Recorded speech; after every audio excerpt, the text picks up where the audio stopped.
Good. All right. Excellent. Thanks for apologies for yesterday. Thanks for Oh, today. oh, no problem. Yeah, I don't. I'm barely employed right now, so I've got my schedule's pretty open. Well, look, um, that's my band back there, Acid Rain. Acid Rain. We Did were you ever around. did you ever send me CDs way back when? I don't think so. Okay, because Um, I seems like I've got, unless there was another Acid Rain, seems like I got some from, maybe somewhere right. in like Poland or something. I'd have to check. Well, uh, yeah, you saw that picture I sent you, which is Yep, me on yep, the back, yep. which is me on the back of our a 10-inch single. That was me in 1989 as a 19-year-old. Um, Okay. and you guys were one of my kind of, you were probably one of I say you guys, the accused were one of my first sort of my discoveries. Like, people said, hey, listen to the Dead Kennedys, and oh, listen to these guys and listen to these guys. But I discovered the accused all on my own. And it was the whole Martha Splatterhead thing that I was just fascinated by. And I, I'm I was thinking I was just thinking yesterday. I mean, all these years later, that name is iconic, and you must have, you couldn't have had any idea at the time that this would be, still living now. Oh, absolutely not. I mean, no. I mean, who when you're young, who thinks anything's going to last this long? I Yeah, wouldn't think that I'm still playing music right now. It's just you know, um, life it just moves along organically. I think when you're younger, you think that you reach these stages where you like turn into an adult or whatever you do, and it's like maybe for some people, I don't know. It just kind of keeps on going. yeah, I think that's an artist, that's a musician mindset as well. I think performing keeps you young because you constantly need to be informed about the world around you. You can't exist in a vacuum and write music. You have to know what's going on. You have to keep your cultural references up to date, and I think it keeps you young. Yeah, yeah, I would have to agree with you. Yeah. Yep. Um, and it's like I mean I've like the band stopped for like 24 years. We came back in 2015. And I did stand up for 20 years. I still do stand up now. And we were in the dressing room, yeah, as you do. People were talking about pensions. Um, and Yeah, right. all comedians of a certain age, and one of them said, like myself, I haven't got a pension, and these other comedians were looking at him like, what's wrong with you? You're insane. He's like, well, I've got the showbiz pension. I'm never going to stop doing this, Yeah, yeah, so that's my pension. right, I right. I get to get paid for doing something I love. Well, at least Why you're would getting why? paid. Yeah, yeah, exactly. Yeah, Yeah. yeah, exactly. Yeah. Um, and speaking of which, so are you still doing toe tag at this point?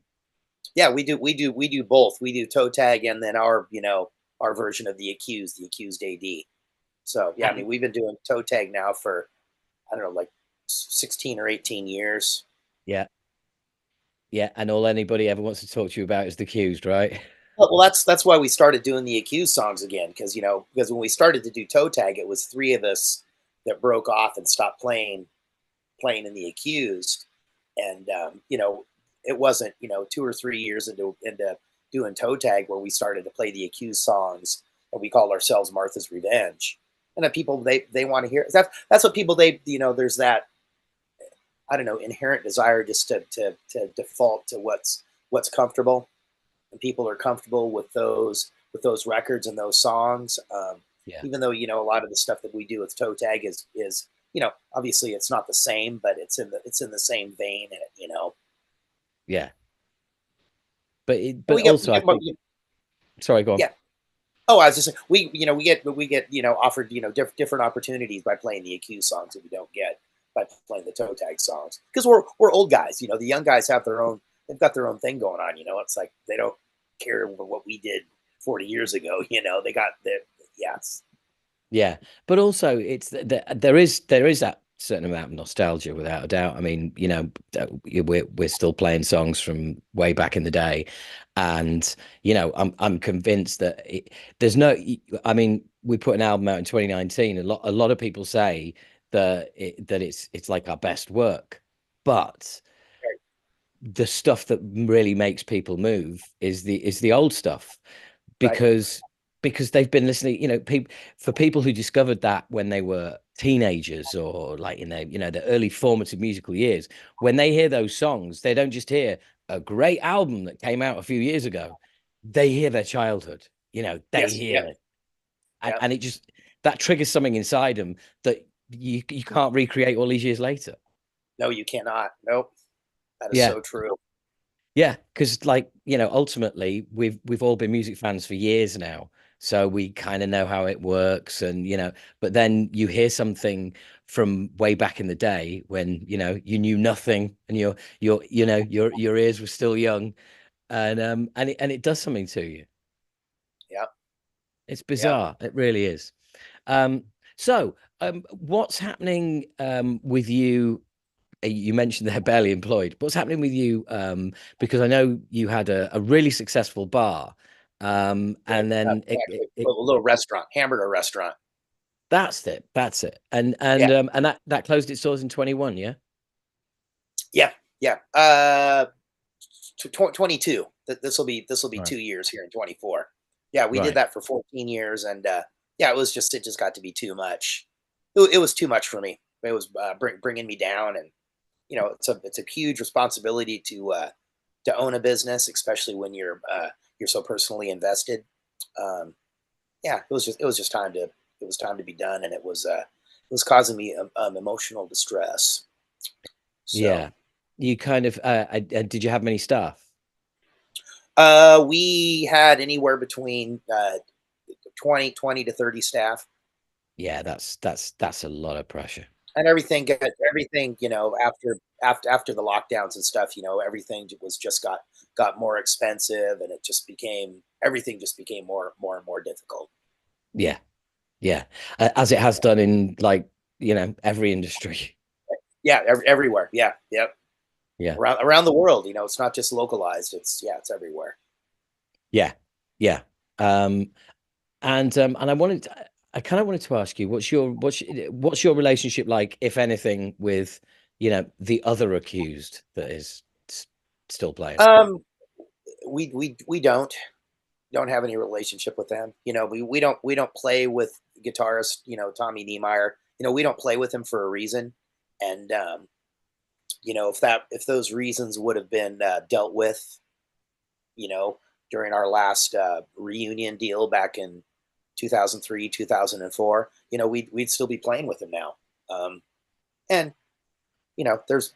there's been a lot of attacks. There's been a lot of things that have been done that aren't really really very very cool.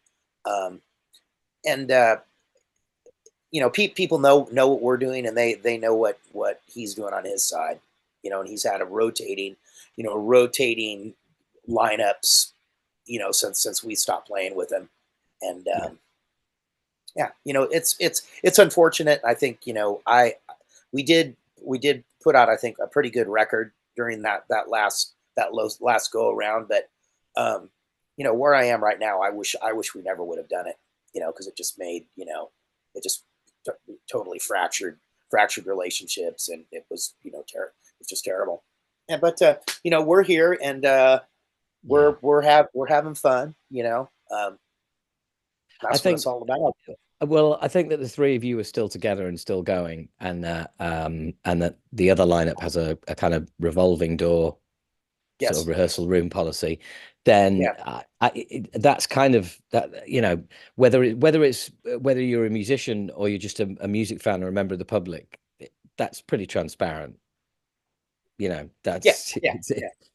so but also it's I guess it's a shame, but Yeah. these things happen, and yeah, we move on. Yeah. That's all we can do. Yeah. I think we're having fun, more fun now than we have in a long time. because it's Yeah. whole, there's not the same expectations. And we like to play live. So I mean, really, playing as the Accused AD, or if we were any other band, we'd only play here in Seattle like once a year, but we don't. We play all the time, and sometimes we get the opportunity to play, a bigger show with a bunch of people, or sometimes we're playing a bar show with 10 people. You know, Yeah. that's just Yeah, but it that's beats that's how, that's how it goes. yeah, but it beats being stuck at home. It beats being stuck at home. That is right. Yeah. Yeah. Even if you're playing a bar with 10 people in. Yep. Yep. Yep. Yep. It's still a good night out. Yeah, exactly. And you're I mean I'm the vocalist in Acid Rain, and I was always and still am fascinated by your vocals. Um and my theory, I've never heard a great deal of cover versions of The Accused. Um and I always put that down to basically your vocals scare everybody off. It's like Yeah. Which, I which is I so. know it would I know it would for me. Like there's Yeah. like no, if somebody said like, oh, let's do an Accused cover, I'd be like, fuck you. Yeah. Yeah. Well, and it's so weird, especially now with what people are doing with their voices. I mean, Yeah. what I'm doing is like tame, in comparison to what's going on now. And I know that even back in the day when we were playing, I think we were too metal for some of the hardcore kids, and we were too hardcore for some of the metal kids, and definitely my voice was like, you know, they, I don't know. It's just the way it comes out. So Yeah. it's just But that's exactly it. Um, I remember speaking to Sean Killian from Violence, who's mhm. again is real distinctive vocal style, and the same has been said of myself. And Yeah, he said the same thing as you said, and I said as well. It's like there's no thought process. There's no. I mean, I don't sound like any of my favorite singers. You don't have a say in this. You right. hold the Yeah, mic, you open your mouth. What comes right. out comes Right. out. Oh yeah. When I was younger, I wished I could. Well, I sure wish I could sing like that. And it because when I was doing the farts in the very very early '80s, and then we changed it over to 10-minute warning and kind of went for a different sound. And they were trying to get me. Well, can you do this? It's like, I can't. That's not what I do. And Yeah. they kicked me out of the band. So I mean, it's and here I am now. And here I am now. It's like, and I'm doing a project with one of the guys that was in the farts um, recently, and he wanted me to demo the vocals for this song. And yeah, he goes, yeah, it was pretty good. I like what you're doing, but it seems like you were having a hard time, hitting that A note. It's like, dude, I'm not trying to hit any note. I'm just, I'm, you know, Yeah. I'm making the sounds I make. Yeah, exactly. And that's the beauty. That is the beauty of vocals as well, because it is I sorry, I'm just going to put some more light on here. I always think that you can get away you can get away with stuff with vocals, and this is why I have a real problem with auto tune now as well. It's like, don't fucking auto tune the vocals. They're the one thing that you can, that yes, that's slightly out of tune. But if the conviction is there in the performance, it doesn't matter. Yeah, yeah. No, the auto tune is stupid because it just changes the. I mean, it's like a voice box. It's not really even like you're saying stuff into something, and it's making it a whole different sound that you can't possibly make with your own voice. Yeah, yeah. And also I just think like I said, it's the one thing that vocals have over everything else. And I've had producers on here who've always said, like, handling a vocalist in the studio is completely different to anyone else. It's like if you've got a guitarist who's like out of time, you just stop the tape and go, yeah, just listen a bit more to the click. You're out there. Oh yeah, okay, cool. But you don't do that to a singer. Because if you, for a start, you don't just stop the tape and they're going like, oh, where's the music gone? You don't ever do that. And Yeah. you know, the person is the instrument. You know, Yes. Yeah. they need to be Yeah. handled completely differently. And I'm always Yep. fascinated Yep. by that. I'm always fascinated by that. Like telling a singer he's out of tune is basically saying, "Hey, dude, you're not very good." Whereas you're telling a guitarist he's out of tune, it's like, "Oh yeah, Yeah. sorry about that. I've even got a little piece of equipment here Right. Yeah. that Well. will that will Yeah. adjust Yeah. it and show me exactly what is right." Whereas we're just Yeah. flying by the Yeah. seat of our pants, basically. Yeah, Um, unless you're classically trained, unless you're classically trained, or you're doing jazz or something, and you're playing along to a piano, and they're hitting a certain note, and you're trying to get to that point with your voice, But yeah, yeah. yeah, Well, funnily enough, we've got a song that starts as a cover version of a Nerves song that Blondie did called "Hanging on the Telephone," and it starts with vocals, or rather, it starts with a guitarist playing a chord, and I come off that. And we were rehearsing recently. I've been playing this song many years. We were rehearsing recently, and one of the members of the band said, "Do we really need that guitar? Can't you just start the song?" I just looked at him. I was like, "No, because I don't have perfect pitch. right, You, right, yeah, it's like that's not how it fucking works." right, right, You know, it's like I can't just, oh yeah, oh it's that note. No, no, no. It will sound horrific. yes, yep, So anyway, one thing I wanted to discuss with you was the influence of, or well, yeah, kind of like the influence of horror music. Sorry, of horror music, of horror films, and creating kind of like horror music, horror punk, horrorcore, whatever you're responsible for. Where did that come right. from? Um, I think it was just what I was interested at that point in time. Um, and I think with the accused, about maybe a third of the lyrics were more horror based, and I think the stuff that we did that kind of had a social conscience kind of might have Hmm. fell into the horror theme, just the way it was presented. um I don't know, it's just what I was into. I'm not really into, earlier on, but more thought that I was into politics and that kind of thing, but I'm just not, Yeah. and right now I'm a one trick pony. I mean, I just keep writing the same lyrics. They just get shorter and shorter because I don't.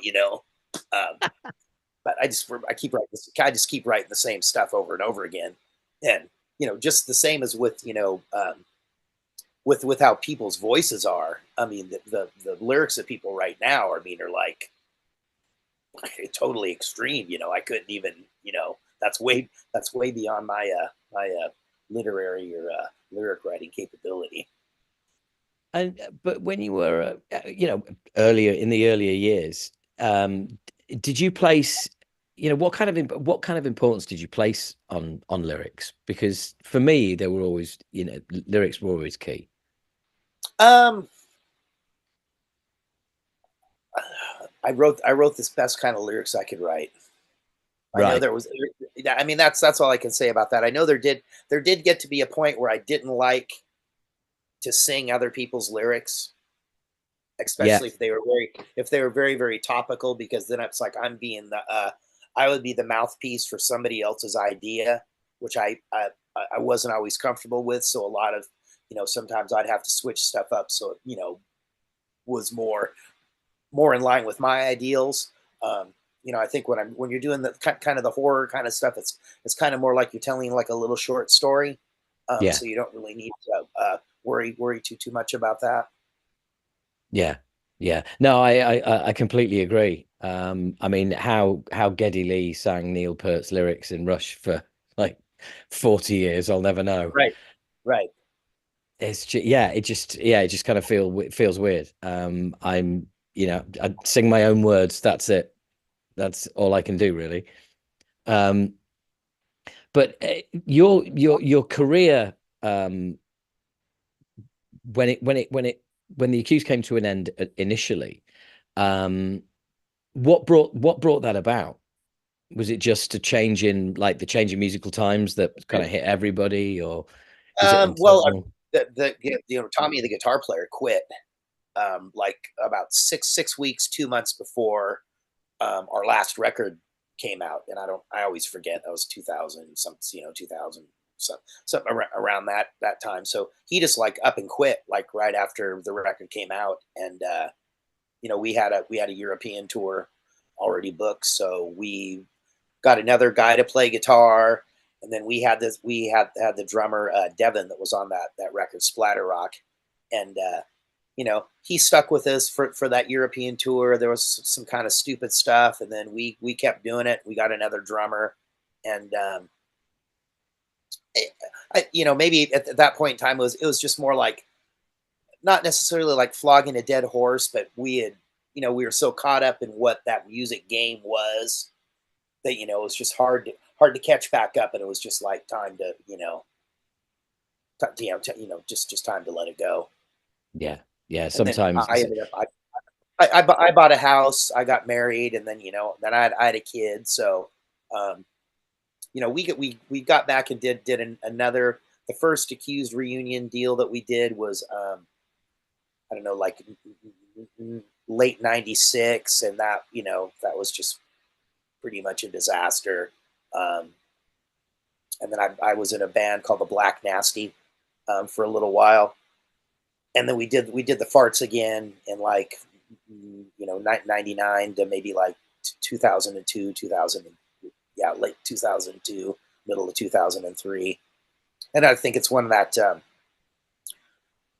I was I was talking to somebody. It was like my dream. I wanted to get the band back together. That's what I wanted to do, and I thought that everybody had their shit together, and we could make it happen. And I think that was at the time when that Metallica movie came out. Where they yeah, all get together and talking to therapists, and everybody's hugging and not, yes, we can do it. And that's what I thought was going to happen. And things just kind of lined up. Alex Maggot Brain was playing guitar in the last version of the Fart, so him and we were involved musically.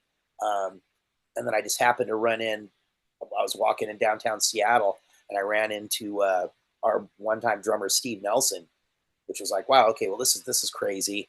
And then I was collecting and selling vintage toys and stuff like that. So I was at a swap meet, and I ran into somebody, and I was telling them about this. It's like, well, you guys, give it a try. And Alex didn't want to do it, and it was stupid. And it just got, and just yeah, and it just got stupid, and it just got stupider. But I forgot what the original question was. I, well, I, no, I it was digressed down the rabbit hole. no, not Yeah, at all, not at all. It was yeah. the initial breakup. So you had the breakup, Yeah. then you had the Oh yeah. reunion. So that was it. So we did. We ended up doing. We did two European tours. We did some stuff in the States. And when you're doing that at that point in time, when you're playing music and you're trying to make a living, it's you have to really you got to be committed to do it, because you have to Yeah, make enough money, to pay rent, and do yeah, all that other stuff. And at that time, I had had like full time jobs while I was doing music. So during that last year or so of the Accused, I worked with children's. I was like a preschool teacher. Um, so, but we'd go on tour, and I'd post a map in my classroom, with little pins of where's teacher Blaine gonna be, and sometimes I'd call up and talk to the kids, wait, obviously pre cell phones, I'd be at a payphone at a bar or a cafe somewhere, and I'd call up, and they'd bring some kids into the office, and they'd talk to Blaine on the phone. that is Yeah, just you kind of. And at that, we were after that the last European tour that we did, which was actually the only time that we played in the UK, was on that last tour. And it was funny because the guy that whoever the booker or promoter that did the UK shows, he was the promoter for the Bay City Rollers. wow. So that was kind of a trip because I remember we went to his office, and he's got the the eight by 10 glossies, and yeah, when we were over there, we were offered a deal with Century Media, and I think we just got back, and it's like the other guitar player we had, and these guys were younger. I mean, not that we were like that much older, but we had experienced these things that they had not experienced at that point in time, and they were kind of they were kind of green, and it's like we just didn't want to deal with it anymore. Yeah. Yeah. It's kind of I, fell apart. Yeah, I think but sometimes you just got to know when to call it, and Yeah, usually it's just kind of like it. For me, it's always been a case of yeah, it's kind of obvious. That gets to a point where it's just self-defeating. yeah, yeah. And Uh, for us now, we're lucky enough because we practice at my house, so you don't have to worry about paying for a rehearsal space or moving your gear around all the time. So it's really really convenient. I think it's really um, facilitated us continuing on. I don't know that we would still be playing now if we had to play the rehearsal room, that kind yeah, of stuff. That's yeah. just a real drag. Well, the rehearsal room that we've had since we came back in 2015, I went to book it towards the end of last year, and it's gone, and that's effectively doubled the cost of our rehearsals now. And it's just Yeah, like just out of nowhere, right? That's a thing now. So I completely get where you're coming from, and ultimately, I yeah. think as well, the older you get, the more important convenience becomes. Right. Convenience and convenience and comfort. You know, Yes. when we go out and play now, it's like we get a hotel room. It's like, Yeah. no, we're not going to go spend the night at your house because we know always what's going to happen. You get to be some guys are going to want to talk to you and then drink beer.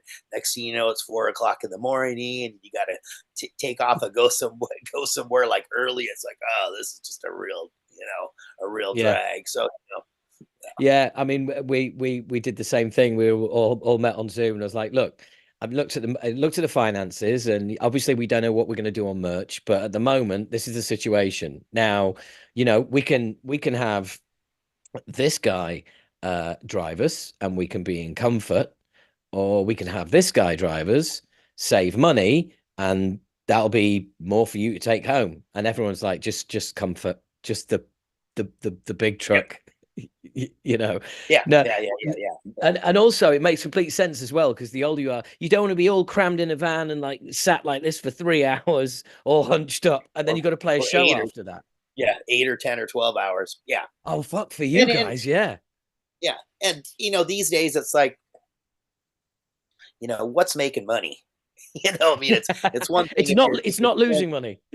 yeah, that's the whole thing. Yeah, you want to break even in the end. That's the whole deal. So Yeah, I mean we don't any money that we make from doing this, it just we goes into the band fund, and that's how yeah, we pay to do stuff because everything, and it's really more and more bands here in the States, they just fly. Borrowing gear has become really, really common, and it's yeah, just if you're going to go somewhere, you fly. Like we're going down to play Sacramento, um, in Northern California this weekend, and sure, we could drive down, but that's 14 hours to drive. Then that's 14 hours to drive back, and then that's you got to do the drive straight because if you go down and you stop halfway, well, then you got to get a hotel room, and it just ends up, so yeah, it's just you may as easier. We well have just go down flown. there. We fly down and rent, just rent a little minivan, and we bring, guitars and a few drum things and a suitcase full of t-shirts, and yeah, Yeah, yeah, and well, that's the way we do Europe. It's like it's guitars only, and pay for one suitcase and stuff it full of guitars. I'm sorry, full yeah, of t-shirts. Don't stuff it right. full of guitars. No, no, no, Um, no. yeah, yeah, and yeah, and you hope that, and that's especially going over to Europe, you hope that like someone's going to buy a shirt. You know, Yeah, you know, yeah, you're going to be bringing some home, but the minute you yeah. don't, the minute you only take a few is when everyone decides they want a shirt. So, it's like, yeah, you can Right. never The get it. minute you bring, yeah, I know. or the minute you're buying shirts and everybody wants a double X or an Oh, XL, and you have those. And the next thing you know, what now everybody wants medium and large again? It's like what happened? Yeah. yeah. It's like, like we've got one crew guy and he's like, everybody wanted medium tonight. It's like, what? Nobody ever Yeah. wants fucking mediums. I know. Yeah, it's crazy. Yeah. Yeah. It's like literally the band members are pretty much the only people who want a medium. Like, no, Yeah. no. And especially the older you are as a band, the older your audience, the Right. more slightly rotund they may be, Yes. you know. Yes. Yes. Always err on the side of caution, always err on the side of just being slightly larger. Yeah. Um, Yeah. and people always want what you don't have, Do you do Oh do you yeah. do these, do you do these as girly teas? No, we don't, Yeah. because on average we Right. have two women a show. Right. It's like, Right. yeah, Yeah. that's Yeah. you know what you know, and you bring what you bring, and you just Yeah. hope it's gonna And it's then gonna and work then out. the other thing with that is you'll always have people that want you to do something.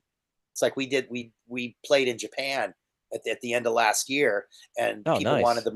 the people wanted the Japanese merch. So we bought what was left and had the guy ship it over. It was really, really expensive. And then we get it over here. It's like, well, now nobody wants it. You guys all said you wanted it. And we got it over here to make it easy for you. Or are you guys going to make hoodies? It's like, well, yeah, well, but is we going to buy them? Oh, mate. Oh, don't the one word that turns me off when it comes to merch. Fucking hoodies, man. Hoodies. Oh, are you going to do hoodies? Are you going to do hood? No, no, no. No, Why? no. Because they're too fucking heavy and they're Yeah, too fucking big. yeah, Like, yeah. 10 hoodies in a box or 30 shirts. And we'll Right. probably make, and you're going to make less per hoodie than you do on a shirt, On the because yeah, it's just like, oh God, yeah, we've yeah, always been asked for hoodies. I'm just like, no, never. yeah. It's got to the stage now where it's like, one guy was pestering me so badly. I was like, oh, I want to, I really want you to do a hoodie of the fear. And I sent him the artwork of the t-shirt and said, use that, get a fucking hoodie made and stop hassling me. Yeah, right. Yeah. Yeah. Yeah. Just make your own. It's fine. It's fine. And yes, I mean you, Ian, if you're listening. Um, um, yeah, it's always a battle, and people always want what you haven't got. But that's painful, man. Bringing a load of stuff over from Japan and Yeah, then yeah, and just ending up stuck with it. yeah, yeah. But that's all right, whatever. We Well, sold some. We probably made our money back, but we're sitting on a bunch of stuff. And sometimes occasionally we will play an all ages show. There's a bunch of kids there, and we just give it away. yeah, I've been there as well. Yeah, yeah, literally, like, double A. These shirts were really popular on this half of the tour. Great, let's double the order. Second Yeah, half of the tour, nobody wants those fucking shirts. yeah, yeah, yeah, Yeah. So, oh God. Yeah, that's I'm so familiar with that. But playing Japan though, man. That's amazing. yeah, yeah. It was a lot of What was fun. it A lot of like? fun. It was great. Yeah, really good. The shows were really early. People were really, really nice, really nice. I mean, from the time when we checked into the Japanese airline here in Seattle, the women that worked the counter, I was like, wow, you ladies are really, really nice. And yeah, everybody, they were really, really nice on the plane. And the uh, the guy that brought us over, everybody was really, really nice. We were treated really, really well. And with the And shows that's one good, of were they busy? um they were probably 100, 250 people. Nothing, nothing, nothing out of control. And Yeah, obviously it was an older crowd, because that's just the way it is. yeah, yeah. But if you're anything like me, um, I'd be amazed if 10 people in Japan want to see my band. You know what I mean? It's like, yeah, I'm, the way my band started. I don't know how your band started, but like, you don't start out with ideas of one day you're going to play fucking Japan. You No, just no, want to, no. you want to play anywhere. The Yep, local yep, pub will do. yep, yep. Uh, Yeah, and if you start off thinking you're going to do big stuff, you're just setting yourself up for failure. yeah, yeah.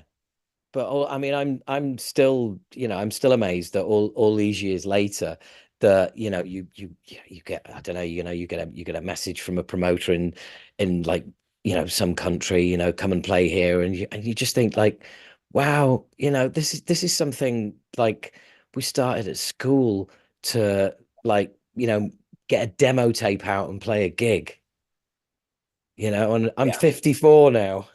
And I'm still flogging that horse, and that horse has right, still got some right, life in it. right, right. It's fucking amazing. It really is. In Japan, that is just, yeah, that's incredible to get to, but also to get to sample that culture. Yeah, yeah, That must be so strange. Honestly, it's and did you are you doing that as, like, the Splatterheads?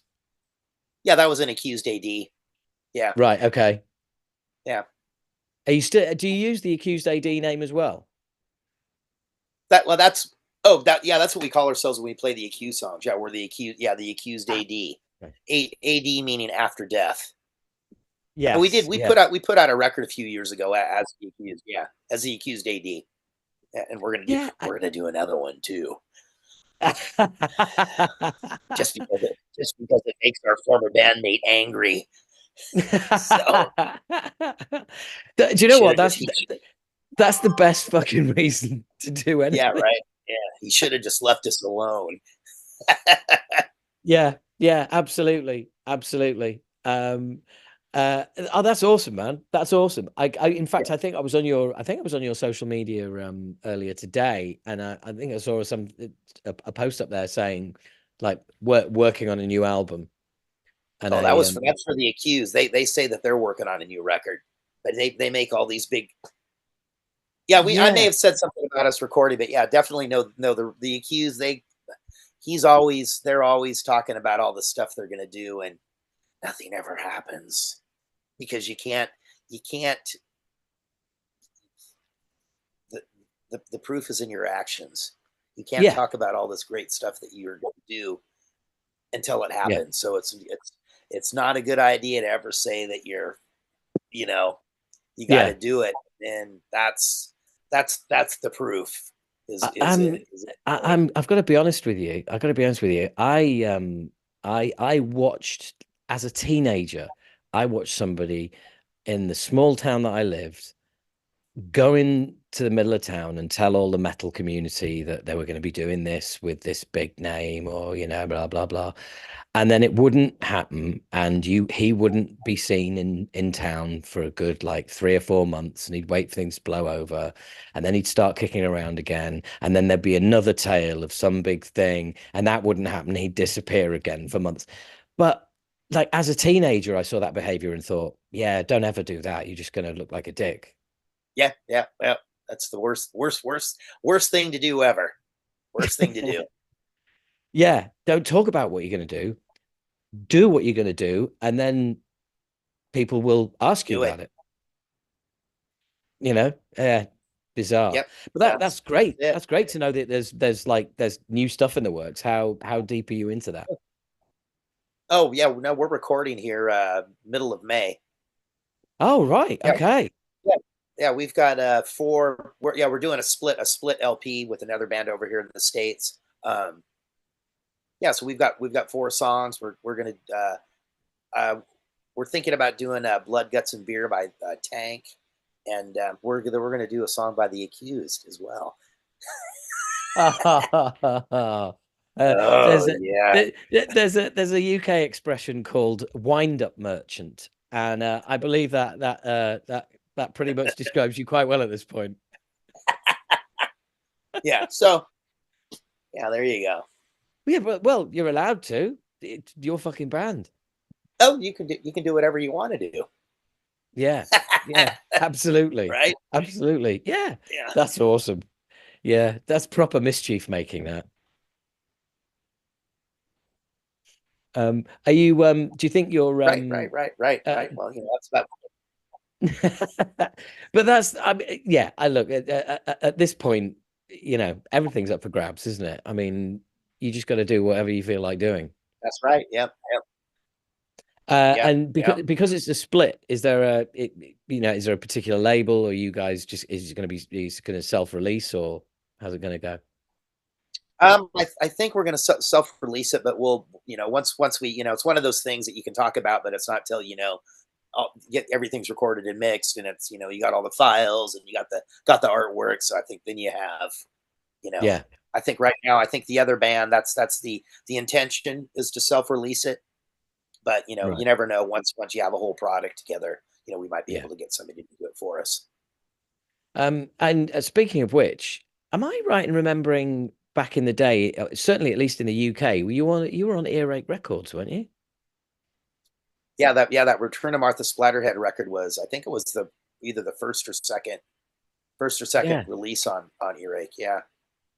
Yeah, because again, that was kind of like um I think probably my first introduction to Earache Records, which, obviously it's still around today, but Yes. that was kind of really early formative years. It's not kind of like the Earache Records that people think of now at all. No, no. Yeah, yeah, that was and you also ended up, I think you ended up on a label I used to be on, like Music for Nations, Rough Justice. I Rough think that Justice. was, Yeah, yeah. yeah. That was, I'm just trying to think which album that was. Grinning like an Undertaker That's it. That's it. came out on Rough Justice. Yeah. And I remember the first time I heard Grinning, and I was just like, holy shit. Like that was for me, that was like a real that was just kind of like a launch point. That was it. That's it seemed to be, I don't know. It had all the kind of craziness of your previous releases, but everything just seemed to come together on that record. What are your memories of that?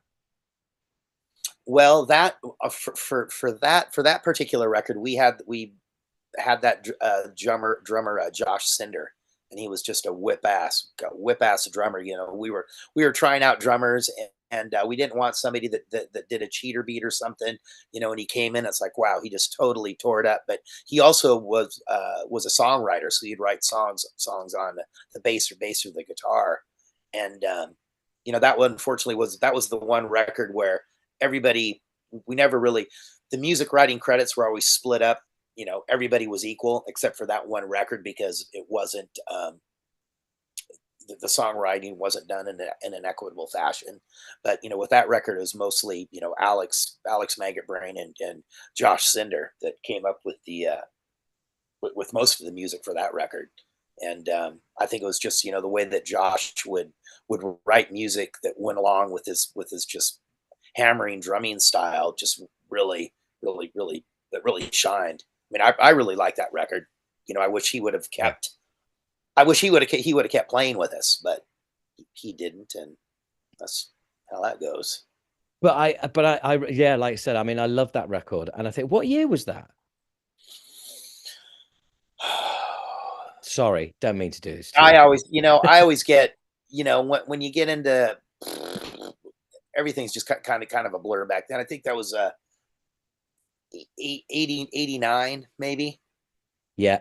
The reason I mention this, and that is that we were label mates, man. We were on Under One Flag, which was the thrash metal part of Music for Nations, Yeah. and you were on Rough Justice, which was the crossover part of Music for Nations.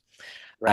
And which means I got to go into the like you do whenever you go to a record company, you go into the storeroom, and you basically rob as much stuff as you can carry. And I was like, oh fuck me, great, The Yeah, Accused. stuff as you can get your hands on. Yeah, absolutely, absolutely. And then take to the secondhand store, and get them to buy it off you and get some real money. And Right. Yep. but I got that, and I got that, and I think I got it. It wasn't even released yet, and I came out and I was like, "Oh, this is awesome!" And I remember Jem Howard, who was the label manager at Rough Justice. That is, I don't know if you're familiar with the Metallica Ride the Lightning album. On the inner sleeve, there's credits, and it says tour manager Jem Fat Bastard Howard. that Gem Howard. Um, I remember coming out and going, I'm really pleased with this. And Jem said, that is a fucking brilliant record. He said that's going to do great things for that band. We've got really high hopes. That is a fucking great record.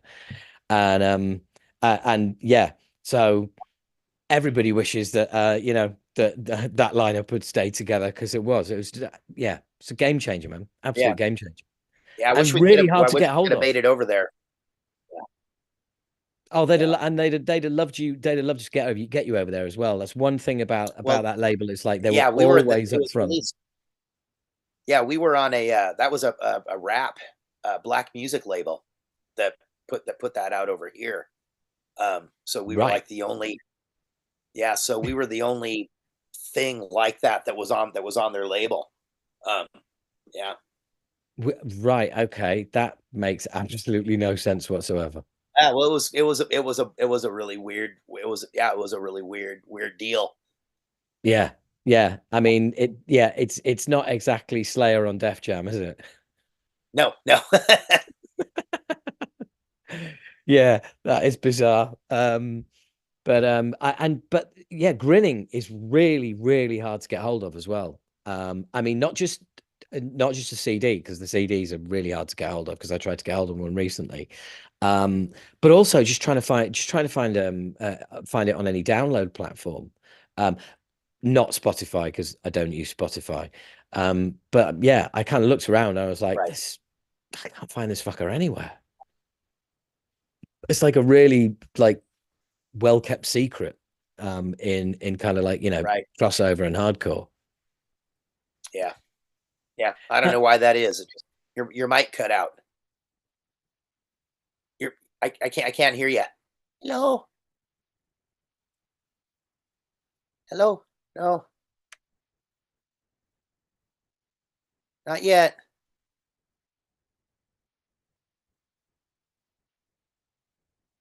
Oh no,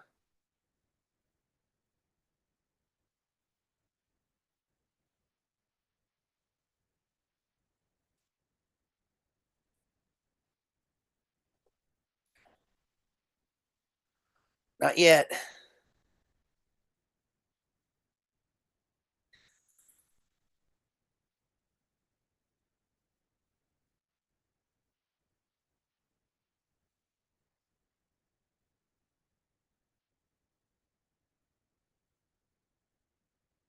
No, not sure what happened.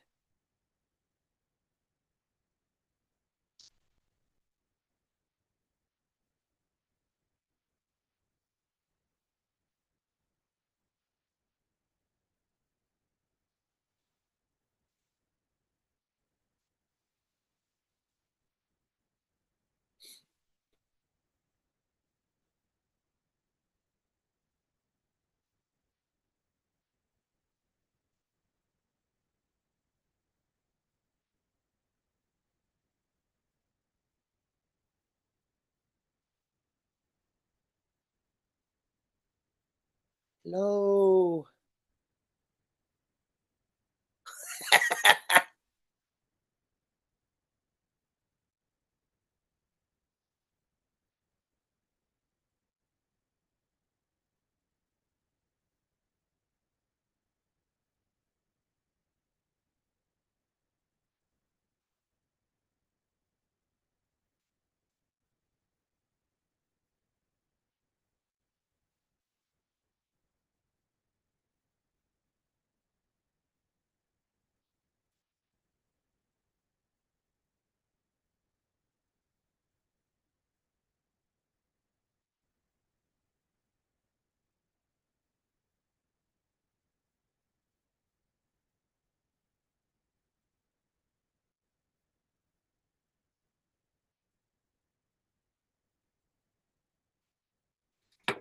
I'm gonna have to go get my. Hang on.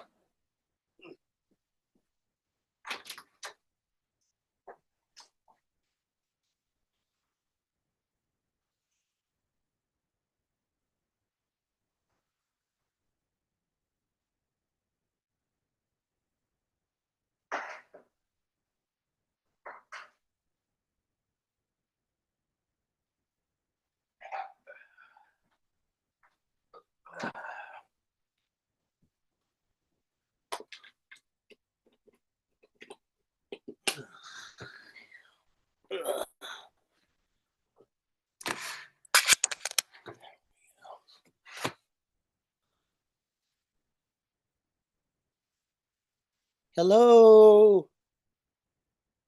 Curses.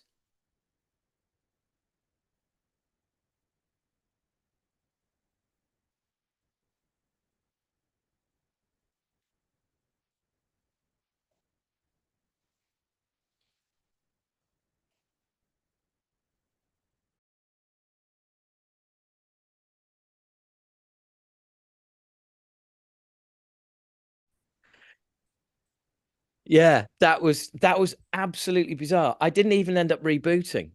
All of a sudden it started working again. All So right. I have no Great. idea what happened there. Oh man, I can't even remember where we were. I don't know because you cut out, so you were talking about something. I missed all the good stuff. Oh shit. I was probably going on and on about what a great still going on and on about what a great record Grinning was. And you know, everybody wished that that lineup had continued. Um Yeah.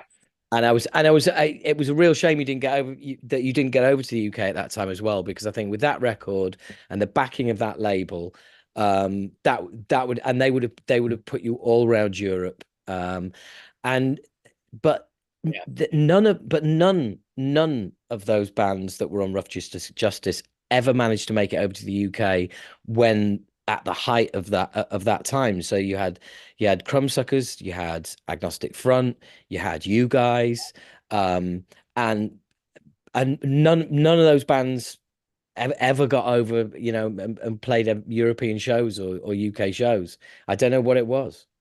Yeah. I think it's It was just just. part of the scene. Yep. Yep. Yep. And also, I think even back then, there's this thing about, you know, uh, metal is where the money is at. Yeah. And, you know, it's like when anything that isn't just metal is a risk. Yeah. Yeah. Yeah. And yeah, that's a real shame though, man. But I'm just really pleased that you know you're still around and still doing Me too. it. Um, and I mean, what do you know? I was saying earlier about the, you know, the showbiz pension. Do you envisage just keep doing this and keep doing this until you literally just don't want to do it anymore?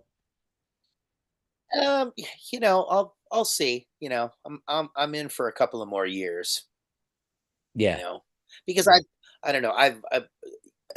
You know, I have a way that I want to present myself, and when I get to a point where I don't think that I can present myself in a certain fashion, then I don't want to, you know, then it's time for me to, you know, yeah, it's time for me to stop. You know, I can't jump 5 feet in the air like I used to, but you know, I still have a little bit of youthful energy. But yeah, when I, you yeah, know, and also it's kind of, it can be rough on my voice sometimes. You know, it's yeah, different when you're a regular touring band because playing live is different than rehearsal. Because sometimes live you just get caught up in the moment. You're pushing your voice a little bit too hard, and then you've yeah, strained your voice, and you know, yeah, yeah. Yeah, adrenaline's a motherfucker. It really is. yeah, yeah, Yeah, and the thing, I'm similar to you. Uh, Looking after the voice and staying fit and being able to, I don't want to any, I don't want to have ever have anyone say to me like, "Have you thought about quitting?" I want right, people to say, "Why did you quit?" yeah, yeah, You know. yeah, Um, and I'm exactly the same. You've got you have your standards, and you don't want to fall below those standards.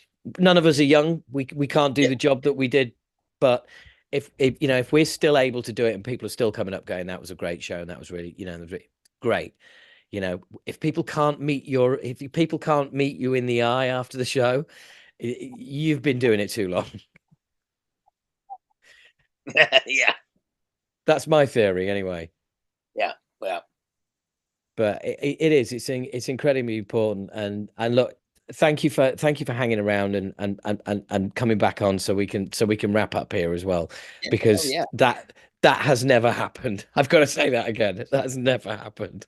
But look, Blaine, by the way, my good friend Paul Waller from the Year in Horror podcast Oh said to yeah, yeah. He said to Yeah, say yeah, hello because we yeah. we were having a WhatsApp chat, um, and he said, "Oh, I said, oh, who have you got coming on?" And he listed like a few people, and you were on there, and I was like, "How the fuck did you get Blaine from The Accused?" And he's like, "Oh, it's just a DM on Instagram, would you believe?" And I was like, "Really?"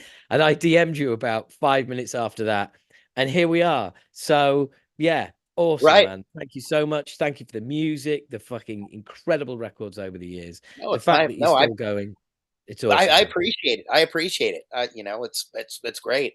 I like talking to guys where it's a good conversation. You know, Yeah. sometimes I'll do ones. It's like, well, what are your influences? Like, well, no, that was a long time ago. I've kind of yeah. But Yeah. no, this is a good talk. You know, Paul talking about the Omen, that was that was really that Oh was a really good, that was a man, really I good job too. dude, Yeah, I didn't realize that was the movie you picked. yeah, That is top five horror movies of all fucking time. So yeah. I've got to tell you my little story about that. The kid who played Damien Hmm. got a birthday card from Gregory Peck every year until he died. Oh, that's crazy. Yeah. Yeah. Have you seen the new one that's out?